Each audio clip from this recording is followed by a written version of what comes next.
Hello, everyone, and welcome back to another session here on The Shift. Laura and I are, just so happy to have you here with us. We are getting streamed here on Instagram and LinkedIn and YouTube. So we're going to just give it, about 10 seconds or so to make sure that we're live on all of our community platforms. Yeah, hello, everyone. Welcome back. Yeah, we are now live and on Instagram. So if you're here, say hello. Pop into the chat. Let us know where you're joining from. We'd love to hear from you. And for those of you that maybe are watching the recording and at any point feel called to jump into the comments and share anything that's resonating with you, we'd love to hear from you.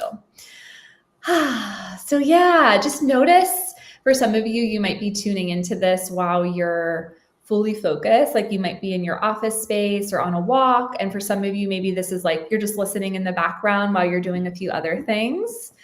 So I just want to invite you just to take like 30 seconds and just notice like where your body is right now, where you're joining us from. Like maybe just taking 5 seconds just to notice, the environment that you're in. Maybe you're outside and you hear like the wind. Right now it's really windy here in Austin. So I'm seeing and hearing the breeze outside. Maybe for you, you're somewhere and it's really quiet and you feel really, focused. So just noticing again where your body is in time and space right now. Maybe even just noticing your feet on the floor. So just bringing your awareness and your attention down to your feet. And just noticing like how it feels. Either maybe you have socks on or shoes on, or maybe your bare feet are touching the ground. So just noticing how it feels to have contact with your skin and whatever surface your skin is touching.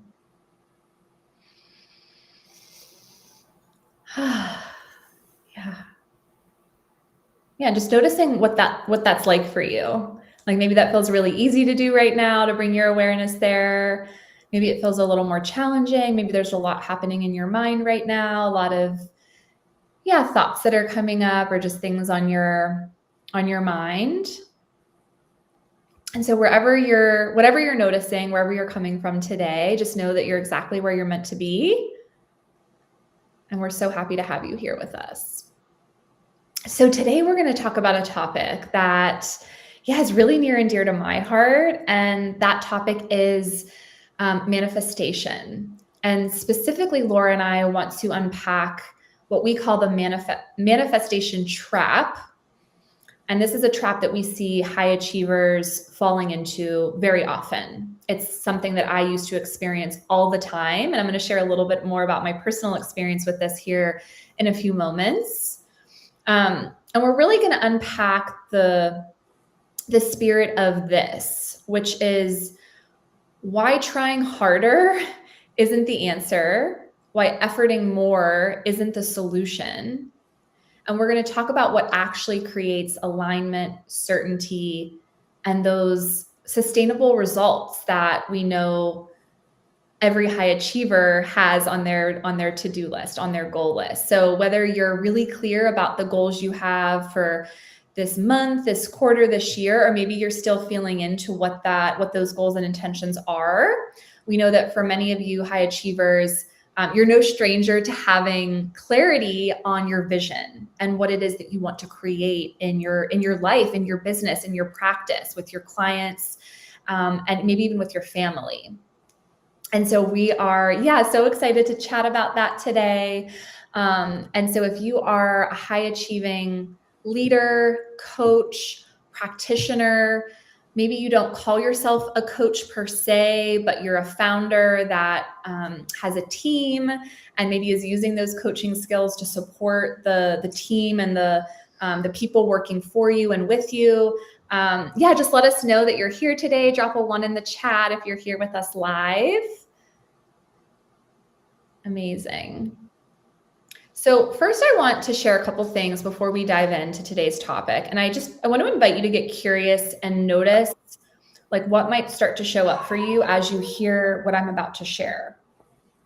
So a lot of the work that Laura and I do is about building awareness and not just awareness from our mind, but awareness around like what's happening below our mind, what's happening in our body, which is such an important piece of what creates our results in our businesses and our lives. It's what's happening in our nervous systems. And so, yeah, I just want to start by sharing, like, you're not wrong for wanting results. Yeah, like that's not the problem. You're not wrong for wanting certain outcomes, for having that really clear vision and having that like fire of desire, as I like to call it, in your heart around this vision that you have. Yeah, you're not wrong for wanting that. Yeah, so maybe just notice what it feels like to, yeah, maybe just hear those words. Maybe even you're noticing a sensation in your body somewhere. I know I'm feeling a lot like in my own heart space right now, so I'm going to just have my hands here to support myself. Yeah, maybe there's some movement that wants to happen. You're like, oh yeah, I feel maybe an urge to move. Or maybe there's a thought that's showing up right now, or maybe you even have an image of your own vision. Maybe there's like a specific image in your mind of something that represents your vision. I also want to share that you're not broken if effort has stopped working in the way that it used to. Yeah. So we know many of the women that Laura and I and the leaders that Laura and I speak to are at that critical threshold right now where the things that used to work, the tools and strategies and just the overall approach that used to work isn't working in the same way that it used to. And so if like them, you are too asking yourself the question, like, what's going on here? Why are all these things that I used to do, like the journaling, the meditating, maybe certain business strategies that used to work in the past, whatever it might be, where you're like, that was my go-to thing. And now it just seems to be falling flat. Just know you're not alone. Yeah. There is a system that's at work beneath all of this. And Laura and I are really excited to, start to introduce it to you today and just start to unpack this a little bit further. Yeah. So Laura, I just want to pause, like anything you're noticing right now as I name some of those, just kind of welcome comments as we get started today. Yeah, no, Kate, I love, in fact, I actually popped it into the Instagram chat here too. So for those of you who are watching live, you're not wrong for wanting results. I feel like that just like really landed in not only my nervous system, but like, I feel like whoever's watching here live or on the replay, I get a sense that like that's landing in your system. That's why I wrote it down. So yeah, I loved that, Kate. And yeah, and also just like, I want to double click on what you just shared too around like the things that, because I've been noticing this too with my clients, things that used to work that just don't feel like they're working in the same way. And maybe it's like not completely like quote unquote stopped working, but like it just doesn't have the same energy or flavor or they're starting to feel like a little bit like, what's wrong? Like why this thing that I used to count on, this thing that I always used to rely on to, like you said, work, isn't working in the same way. It almost like starts to create unease, right? Because it's like, well, then where do I turn? Like, where's the, where's the thing? So yeah, I love that you named that. Yeah. Thanks for sharing that, Laura. So yeah, to Laura's point, like maybe for you listening, it hasn't completely stopped working. Yeah.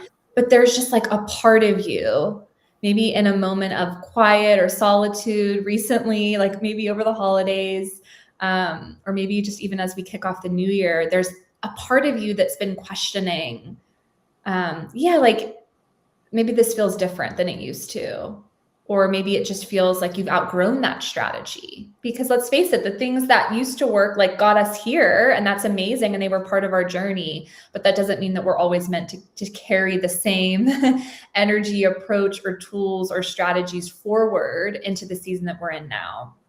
Yeah, thanks for naming that too, Kate. I just want to add one additional piece that you just shared, or kind of double click on it again, which is just because something is working, like you said, like maybe for some of you, some of this is still working to some degree, But just because also something is working doesn't always also mean that it's the most beneficial for us. There are a lot of things that work in this world. There's a lot of things that the world offers us that works. Yep. But has a price attached to that. So we're not going to go like super deep into all of that, but I want to just plant that seed that again, just because something is working doesn't mean that it is sustainable or that it is something that is the best for us long term. Yeah. Yeah. Wow, Laura, that's really powerful. That's hitting home for me. Yeah, in my body right now, I can feel that. Like, yeah, some things are percolating as you name that. It's so true. Yeah, there's a cost to that. And so it's our job to get curious about what it is costing us, to maybe use some of those strategies or tools or things that we've really relied on for so long. So I want to name something just as we start to dive deeper into this that Laura and I both see over and over again with high achieving women, especially those that are in the human transformation space. So coaches, practitioners, therapists, doctors, maybe you're a founder of a company that has a really human centered mission. So I would put like that's the community that we're speaking to you right here, right now. It's this quiet belief that if things aren't working, it must mean that we're not doing enough or we're not doing it right. Right. And that's that high achiever part of us that's like, I'm going to set a goal. I'm going to do it. I'm going to do it to my best of my ability. I'm going to check it off and I'm going to move on to the next thing. And I'm oversimplifying that, right, in this context. But yeah, there's that part of us that starts to question, like, what am I doing wrong here? And so today we want to talk about why that belief feels so convincing, especially to that high achiever part of us, but why it's actually the trap. Because the women that we see struggling, maybe, but maybe not even struggling, like Laura mentioned, like some of this might be working, but it might just feel like, I just feel like there's got to be a better way. So maybe you wouldn't use the word struggling, but maybe you're just at that tipping point of like just questioning. Aren't underskilled, like you're not underskilled, you're not undercommitted, right? You have that fire of desire in your heart. But what we do see is these are the women that are over efforting from a nervous system perspective. Over efforting from a nervous system that learned early on that safety equals control. So yeah, maybe just even pausing and noticing when I say those words, safety equals control. Yeah, like what shows up for you?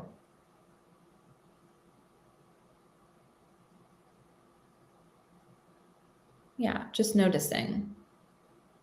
It doesn't have to be this like perfect linear thought or insight. You might just notice a sensation somewhere in your body. Or maybe there's a color or even like a contraction that you feel with that. Maybe there's just a subtle sense of bracing somewhere in your body.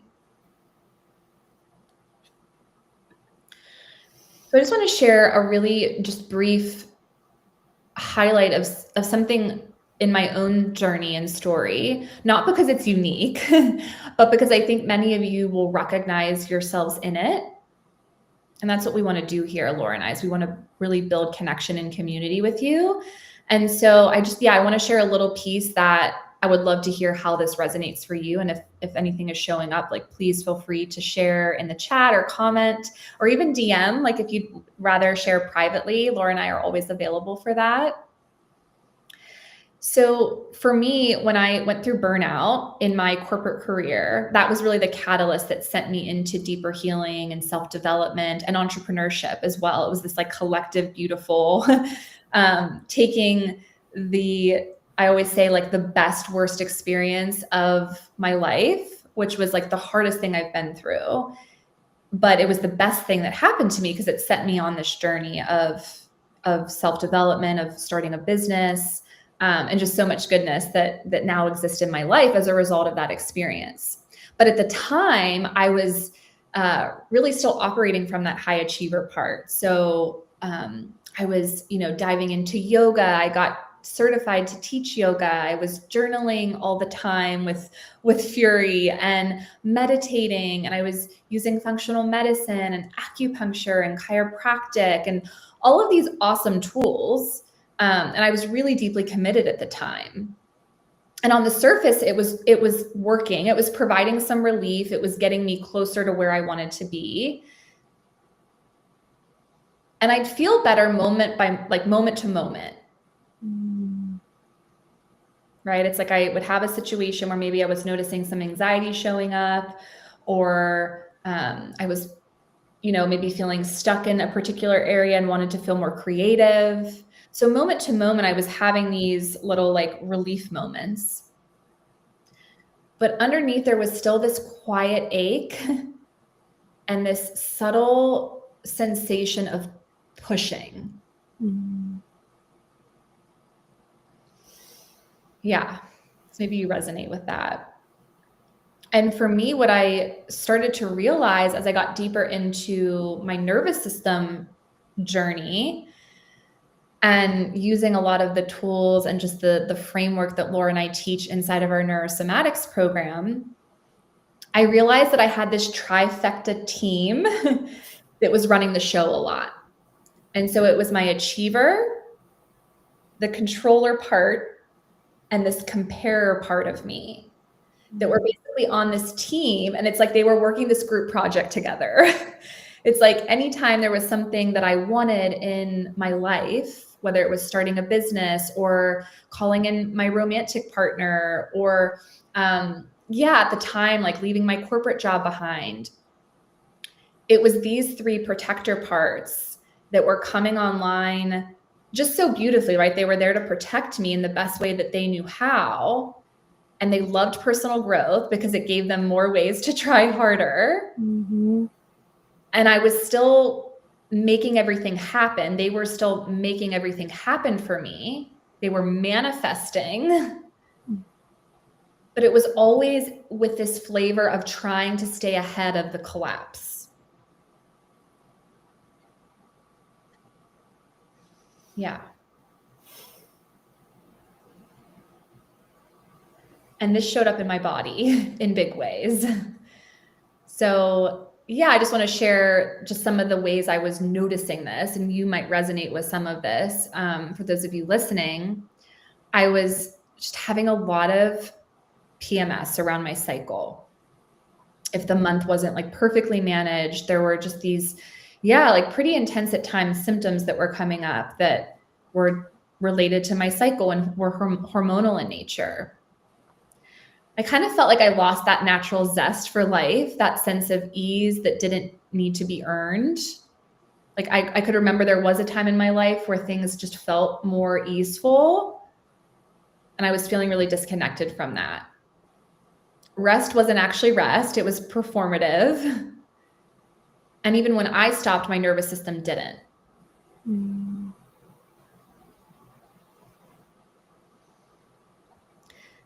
And in business, it looked like success. Clients were coming, opportunities, speaking engagements, photo shoots, a podcast launch, corporate clients with large paying engagements. Like on paper, it looked like it was there, but I didn't feel free.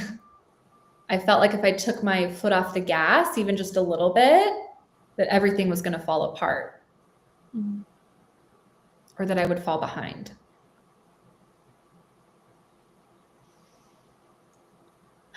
So maybe you're resonating with one specific piece of this, or maybe even multiple elements of what I've shared. So just noticing like in your own system right now, and if you need to take a pause and yeah, just notice what's coming up. If you need to move your body in any way, or if you want to take a sip of water, just as I name this, if there's like things that are coming up for you, just know that, yeah, you can always pause here. Yeah, we're in no rush here. Yeah. So what I eventually realized is that I wasn't failing at my vision. I wasn't failing at making things happen. I was trying to be in charge of it all because that's what felt safest to me. That's what felt safest to that trifecta team, the achiever, the compare, and the controller. And it wasn't until my nervous system learned safety and capacity outside of that control, outside of those old strategies, that I could actually trust another way. And that's what when I could start to hear God more clearly, not because he wasn't speaking to me before, but because my system finally had the capacity to hear and receive his voice. I want to just pause there for a second, Kate. What you're naming here, and like, it's so profound and beautiful, and specifically like being able to hear God's voice. One thing I just want to, just from my own personal experience, then also some things my clients have shared with me is, God's voice is actually quite simple. And I say simple in the sense of like,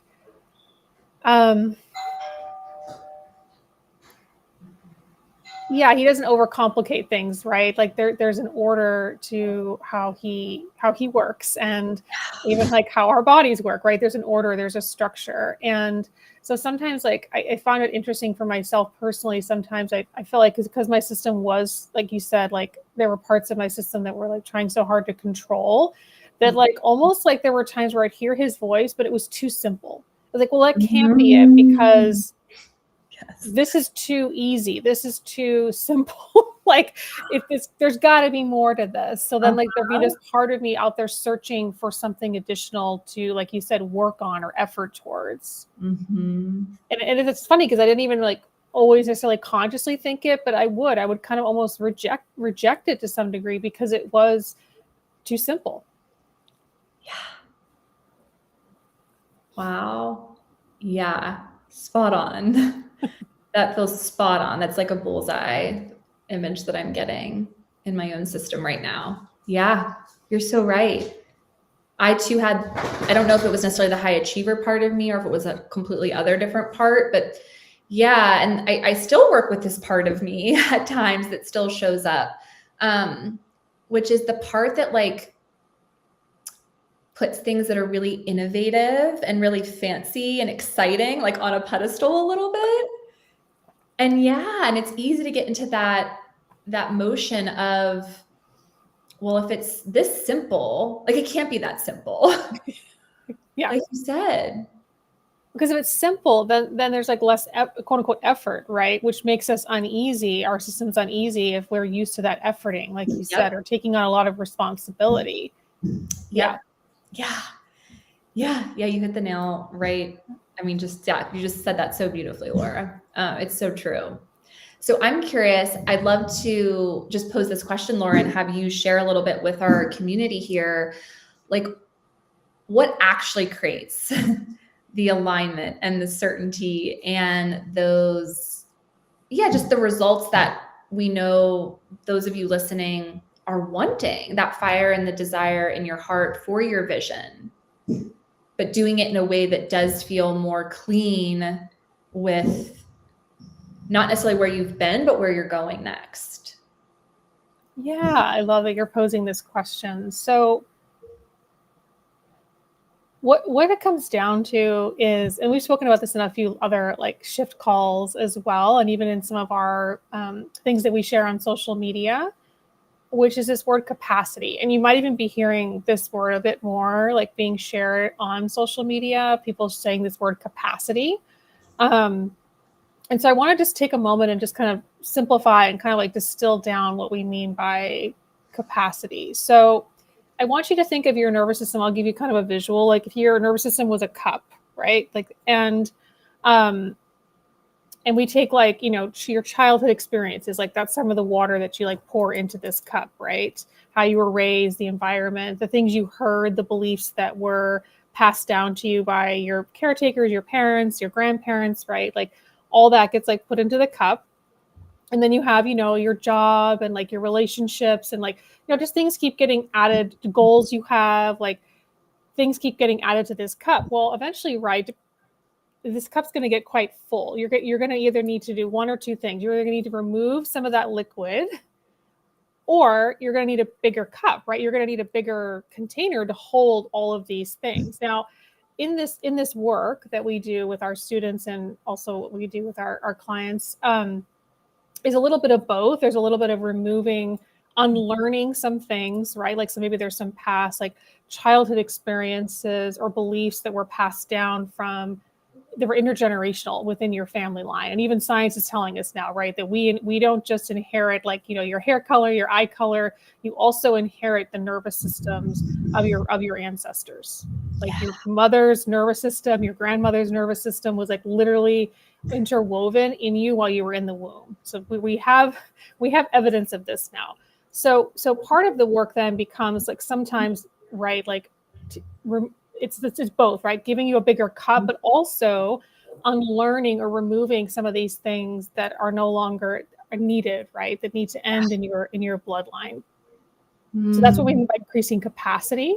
So that's like one of the pieces here is removing and unlearning things. So for many of you, you're so used to learning, which is amazing. Like I love learning.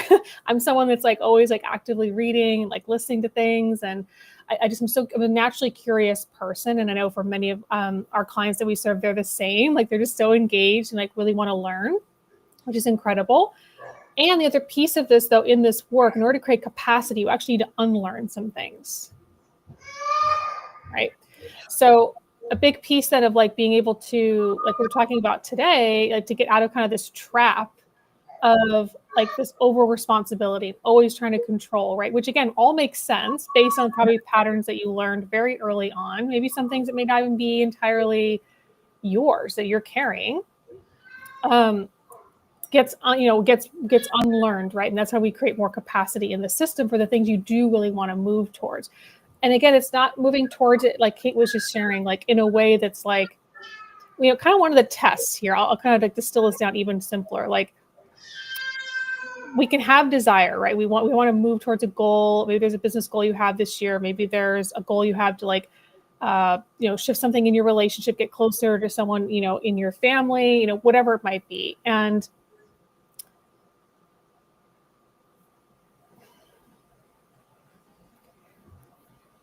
I lost my train of thought there. 1 second. No, that's okay, Laura. Like I had it was right there. Okay, it's coming back to me, people. But yeah, I'll come back to it. But basically, oh yeah, that was the question. So the question you want to ask, whenever what the goal is or what the desire is this coming from a place of me is this coming from a place of urgency? Does it feel like I have to have it right now in order to be okay? Yeah. That's like one of the questions you want to start asking, regardless of what the desire or the goal is. The other question is asking here, is this really coming again from trust? Or is this coming again from control? Yeah. Those are really powerful questions. I have also found that what can be helpful too is like asking the question or a flavor of this, which is, if I were to name the part of me that wants this, or that's, fill in the blank there, what would I call that part of me? Yes. Right. And there might be like a word that comes up. Like maybe it is, it's like this controller part, or it's this achiever part, or it's this pleaser part. Or maybe it's not a word per se, but maybe if you really sit with yourself when you ask yourself that question, maybe you start to notice, just something showing up. So it might be like an image of something. You might get a visual, or you might just have a thought that pops in your mind, or you might feel something in your body. So that would just be another gentle invitation and question to, just sit with for those of you that are tuning in. I love that question, Kate. That's such a good one too. And kind of the last piece as we begin to kind of wrap up a little bit of this is that, effort does not equal capacity. So, again, like this aspect of us, we always have to kind of look at like, how am I approaching this, right? Whether it's nervous system regulation, whether it's unlearning something, creating more capacity. Am I creating, is even that desire to want to create more capacity? I want to invite you to just even pause, like, what's underneath that? Like, again, is it coming from this place of like efforting to try to create more capacity? Like, I got to clear all this out. I got to go find that bigger cup, right? Like, and that's beautiful. That's not wrong or bad, but it's like, again, something that we want to pause and kind of just slow down a little bit. We don't have to completely stop, but just kind of like maybe by 1 or 2%, just slow it down a little bit. Because we're not going to create the capacity through more efforting. And a nervous system that doesn't feel safe can work very hard and still struggle to receive. Because control, again, is a survival strategy, like Kate was mentioning earlier, right? It's not a flaw. And you can't receive what your nervous system doesn't feel safe enough yet to hold, right? So again, it's really about that safety we need to establish first within the system. There's a bit of unlearning that needs to happen within the system, right? And the beautiful part of all of this is that once you begin this journey and this path, like you actually start to see a whole lot less efforting. It doesn't mean there still isn't work involved, but it's done so in a way like Kate was referencing earlier, where it's like it doesn't feel like you don't feel so much unease. It doesn't feel like you quite have to continue to always be on, or almost like bracing for something, right? Like that feeling of bracing, it takes so much energy from you. It's like, it's hard to even kind of put into words, but I think you all can probably relate to it on some level. And I know for me, like I didn't even realize like why I was so exhausted mentally. Like I could still do all the things, but I was mentally and emotionally exhausted for so long before like I was really doing this work. And even while I was in the work, sometimes it would come up, but like always kind of micromanaging and bracing for, the next thing. That wasn't freedom. Yeah.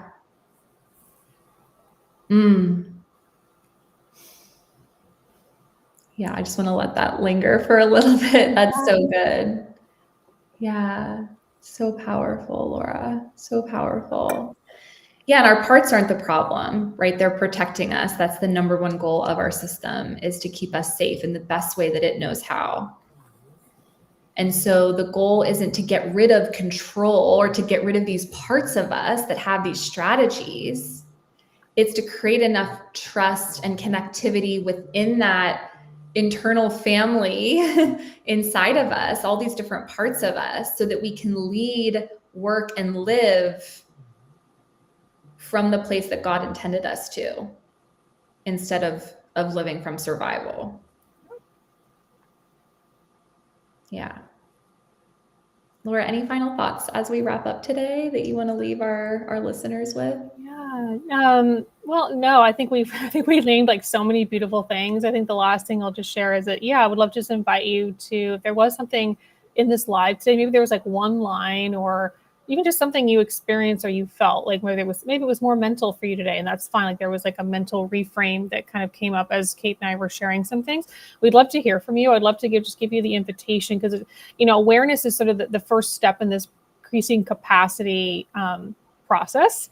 And so one of the ways that like we would love for you to enhance that awareness piece, kind of almost like building already that new neural pathway, is to actually share something. So writing it down, sharing it in the comments, sending us a DM, because that even just that 10 seconds or 12 seconds, whatever it is that you're going to send that message, you're already stepping towards creating more capacity by doing that. So that's just the one mini action step I want to give you all today as a takeaway from our live.